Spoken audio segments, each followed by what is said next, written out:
Grabe, nilampaso ni Congressman Toby Tiangco si Congressman Mika Swansing. Namutla, kabibig, oy. Hindi makasagot.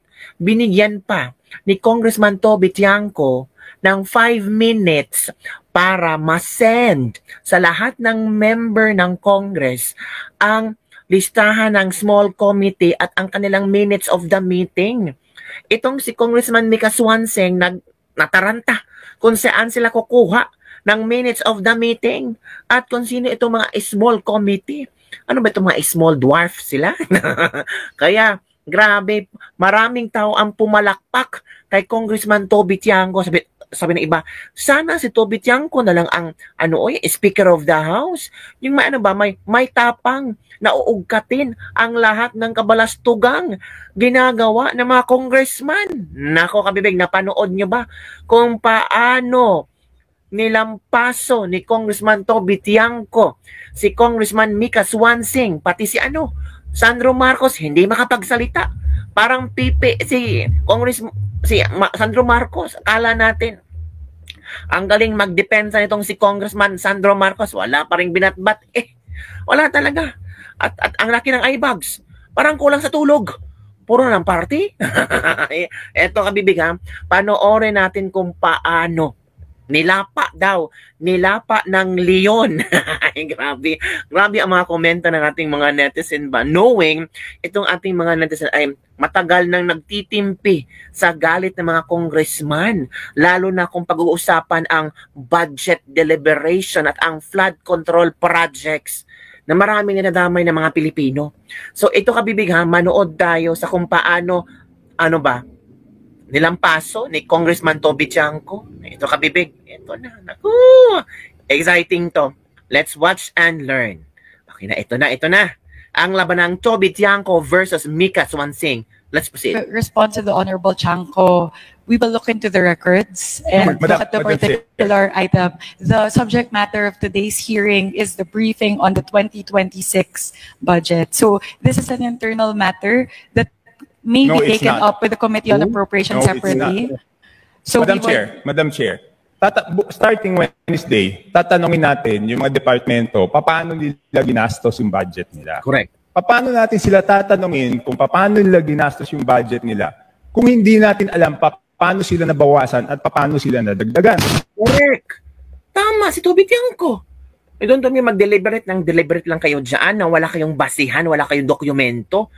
Ay, may utak si Toby Tiangco. Si Swansing parang wala Parang hindi niya alam kung bakit siya naging chairman, kung ano ang kanyang rules, kung ano ang kanyang pwedeng gawin. Nako po, ano ba naman ito? First day pa lang, sapol na ni Toby Tiangco. Toby Tiangco, sige, bombahin mo pa. We will be able to scrutinize the performance of the different agencies as well as the utilization of the different line items based on the 2025 performance. So this does not performance pala. So kung ano kang performance, very good, excellent. O high performance, low performance. Kung high performance, sige, bigyan natin ng more budget. Low performance, sige, bawasan ng maraming budget kasi low performance sila So basic lang performance. Kung marunong mo silang sumayaw sa hangin or kontra sila sa hangin. Kung kontra sila kay tambalos-los, hindi maganda yung performance, bawasan. Oy, maganda. Lumalaban sila kay mahal nila si tambalos-los. Mahal nila ang father nilang si tambalos-los. O sige, dagdagan ang budget. Ganun ba? Exclude us from doing that scrutiny. Meron ba o wala? We would have to look into the records. May I ask exactly what you are asking for? The small committee report of the 2025 budget. Let us just ask the COMSEC kung meron o wala. Kung meron, why was it not filed sa archives based on our rules 15 days after? So, meron ba o wala? Sagot. Kung meron, bakit hindi na-file sa archives? Kung wala, I will let you proceed, Madam Chair. I will not hold this budget hostage. Gusto ko lang malaman, meron o wala? The HGAB itself, the output of the small Sige sumagot ka pa. Sige, laruin mo si Toby Tiangco. Tingnan natin kung meron kang masagot. Committee is already embedded into the HGAB itself. So that That's the report. That's the output of the small It's committee. not the report, Madam Chair. Based on our rules, each committee must come out with a report. No committee is exempted from coming out with a committee report. Please check Section 39 of Rule 9 of our rules. Yan na, binasahan na si binasahan na si Swanseng. Nako, Swanseng, makinig ka, Swanseng. Binasahan ka na to, Bitangko. Babaeng ito. Noy, makinig ka. Ano, namutla na to Kasi di ba kung meron, ang dali-dali naman, di ba wala? O di ba, baka wala. So the small committee is subsumed within the Committee on Appropriations, and it is the Committee on Appropriations who's required to submit the committee report. In this case, the report and the output of the Committee on Appropriations is the HGAB. No, it's not. Ooh. The HGAB is different from a committee report. Agoy. Just like any other bill, the bill is different from the committee report.